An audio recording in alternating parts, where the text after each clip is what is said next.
Hey there, Greg Marchand. We got some more tips for improving gross profit. Look, this came up in a mastermind conversation recently where one of the shops was really close to the goal. They're like 2% off in gross profit percentage.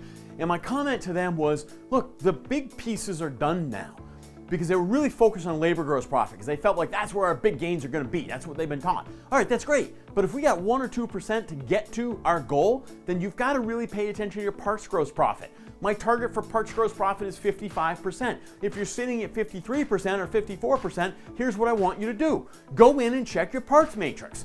Make sure your parts matrix is exactly where it needs to be. Can you fine tune it to gain another 1% in total gross profit? You probably can. Here's the other thing I want you to do, because this is really neglected. I can talk.